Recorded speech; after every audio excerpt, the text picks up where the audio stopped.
Teaching While Queer is a podcast for LGBTQIA plus teachers, administrators, and anyone who works in academia to share their stories. Hi, my name is Bryan Stanton, a queer theater educator in San Antonio, Texas.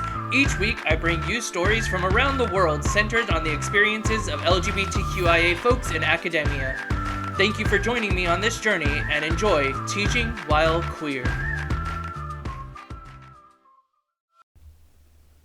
Hello everyone, and welcome to the first episode of Teaching While Queer. My name is Bryan Stanton. I am an LGBTQIA plus educator in San Antonio, Texas, and I am your host on this podcast. My goal is to bring you stories from the classroom and share experiences as LGBTQIA plus educators. To start, I'm going to begin with a little introduction to myself. As I mentioned, my name is Bryan Stanton. My pronouns are he, they, and I identify as queer, which took me a lot of time to get to because when I was young, that term had a lot of negative connotation. My experience as a young person being LGBTQ was a little fraught, but also pretty mild. I got through childhood relatively easy, I would say, compared to some other folks. My freshman year of high school, though, was where I had a huge turning point. I had joined the high school band, and so I was there for band camp prior to the freshman year starting, 3 weeks of nonstop marching band. And during that time, I developed a relationship with one of the other people in my section. And unfortunately, his mom caught wind of our relationship and immediately called my parents, called the school, and basically outed us for having a relationship, which was wild, especially because as a young 13-year-old, because I was born in September and school started right before my birthday, I was not quite aware of the terminology that is required to understand your sexuality. I knew that I was different from other people. I knew that I liked boys, but I didn't know that the word gay meant that. I didn't know what the terminology was for that, and I hadn't had time to process that myself. So, first day of freshman year of high school, I had the luxury of walking into a high school campus who knew that I was gay, even though I didn't know what that meant. And it was a wild ride. It was a pretty bumpy few years. And to be honest, the biggest lifesaver for me was the fact that my band director pulled me into the office that very first day to check to see how I was doing because she had caught wind of everything that was going on. And that one conversation kind of let me know that I had somebody in my corner. And then I spent some time trying to figure out, what does this all mean to me? What should I do in order to be able to come to terms with who I am myself as opposed to having to come out on somebody else's terms? So I kind of laid low for a bit, dated girls, dated boys, tried to figure out who I was, and ultimately decided on me being queer. And it took a while getting there, as I mentioned. College was a wild ride, but I was so comfortable being myself by the time I got to college because 4 years of people knowing you're gay, even if you're not quite ready to tell people that, it kind of prepares you. And so I've had the luxury of being out since I was 13 years old, and it's been exciting because I haven't had to deal with a lot of struggle because I've had a lot of time to get comfortable with myself.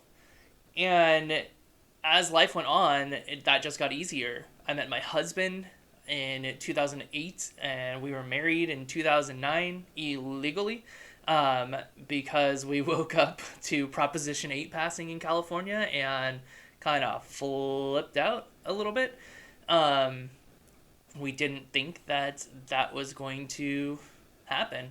And it's really wild thinking back about, when I was young, there were laws I was breaking that I didn't even know existed. And then even going into adulthood and, finding someone to spend the rest of my life with, I ended up, having to subvert laws and have my own secret ceremonies. And even though they didn't have legal backing, they were important to us. And the great thing is that in 2013, we were able to be one of the first couples in San Diego, California to be legally married once the Supreme Court overturned the Proposition 8. And so it's been a wild journey, and that's really helped to inform my philosophy when it comes to teaching. My main goal is to be the teacher that I needed when I was in high school. My band director that first day was that teacher that I needed, and fortunately for her, she got to go on to pursue her advanced degrees in music education, but that meant for us who were left on the campus that she was no longer there. And so it was kind of disheartening because that one person who I knew was my safe person ended up leaving. And the funny part is that I've had a conversation with her recently as an adult, and she doesn't even remember that situation, but it meant so much to me. It really changed how I was able to connect with other people and how I was able to interact in high school, not feeling ashamed of who I was, but allowing myself to space to figure it out. And so my goal as an educator is to be the person that I needed when I was in high school. And while things have changed dramatically since I was younger and laws have been passed to protect people, a lot of things are very similar. It's still difficult to come out. And the fact that we have a necessity of coming out to explain to somebody that I love somebody of the same sex, or that I am not the person that my body shows me to be, is wild. Because you'd think after 20 plus years and so much movement in society that the culture of high school would change. And the reality is it has and it hasn't. And so my goal is to be that person that somebody can come to on my high school campus to just know that they're safe and comfortable talking to. I am the sponsor of our LGBTQIA organization on campus.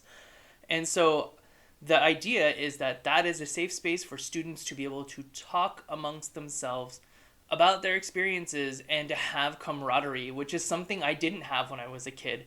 When I was in high school and I was going through this outing and kind of having to rediscover myself, I really struggled because while I had my set of friends, I didn't have that LGBTQ group. I didn't have resources. I didn't have people I can really talk to about it to understand what was going on and what were the things that I was feeling and experiencing. And so it's been really exciting to see students come together just to share their experiences and support one another.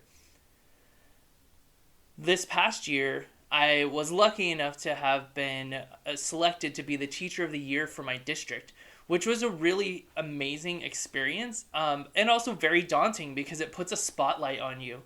And I've had experiences, both good and bad, because of being this teacher of the year. But the biggest takeaway that I had from it was this opportunity to get up and speak in front of all the faculty of the entire district during a big meeting, and I shared this story. I shared a story about my being outed by a parent and what that felt like to kind of be isolated and lost. I shared the story about my band director and how she came to me to ask me how I was doing and was one of the only people to check up on me after that situation. And the reality of it is we all in education have the ability to be that person for somebody. And my goal was to encourage folks, educators, administrators, counselors, to be that person for the students here. We all have the capacity for empathy. We all have the capacity to support one another. And it's about time that students feel support regardless of who they are. And so my big moment in this speech was to just remind folks that high school students, they want to seem hard. They want to seem like they've got everything under control and they don't need anything. But the reality of the situation is those kids still need love. They still need to be cared for. And all of us have the capacity to do that for every student on this campus. And so regardless of our beliefs, we should be able to support our students and provide a safe space for them. This has been wild for me because of the fact that I'm also the father of 4. I have 4 children that I adopted with my husband, 3 of which were adopted on the same day we were married in 2013. We were up in Orange County, California, legalized their adoption, drove down to San Diego, got legally married. Everybody changed their name on the same day, and it's a big holiday for us to celebrate. And then a year later, we ended up adopting a baby, and we've gone the full gamut now. We've got a 19-year-old and we've got an 8-year-old. We've ran all the age groups, and it's so important for me to be authentic. When I became a teacher, one of the first things I said to my administrator was, there is no closet for me. I understand that I've moved from California to Texas. I understand that politically things are different, but there is no closet for me because of my children. They are not going to be expected to lie that they have 2 dads. They're not going to be expected to not share family experiences or photos or things like that because I'm trying to play it safe in academia. And so I was very forward when I started that this is who I am, and I'm going to be here to support all students. And I have worked with students who don't quote unquote agree with LGBTQIA people, and we get past it. I support them in their academic or their theatrical needs, as it were, and we are able to work together. And I've also worked with students who are part of the LGBTQ community, and that has been really rewarding because I know that I'm giving back to a community that has helped me so immensely by creating, or rather ushering through the next generation of folks to be their authentic selves. I mentioned that my pronouns are he, they. That discovery happened within the last year and a half. And it's so interesting to me because I think there is so much more freedom for young people today to be able to discover who they are at a younger age, which I love. And so it got me really thinking about what do I feel about myself? Here I've been so comfortable with being gay for, 20 plus years. What is it that I really am? And it got me thinking, and that's why I now identify as queer. So all of that to say, this past school year was incredibly hard for most teachers around the world. It's a common theme. And one of the things that I wanted was to create a space for LGBTQ teachers to share their stories, because so many of us don't have that space to share. And so I hope that you will join me on this journey. And I'm looking forward to interviewing folks from around the world.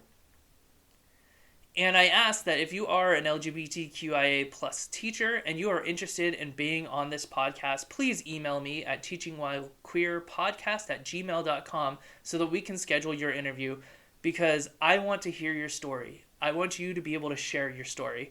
And I just want this to be a space that allows for everyone to be seen and heard. And I'm just so looking forward to it. Today is a short episode, and I invite you to join us again in August when we launch the full season. I'm hoping to interview 36 teachers this summer and provide an episode once a week during the school year. So if you are a teacher interested in being on this podcast, please contact me. Again, my email address is teachingwhilequeerpodcast@gmail.com, and I look so forward to hearing from you soon. Have a great day, and I hope to see you, or rather, hear from you, in August.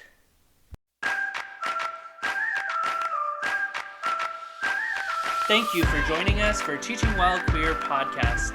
Again, my name is Bryan Stanton, and I hope that you enjoyed this episode. If you're interested in joining us on the Teaching While Queer podcast, please head to our email address, teachingwhilequeerpodcast@gmail.com. We look forward to launching the full first season in August 2022.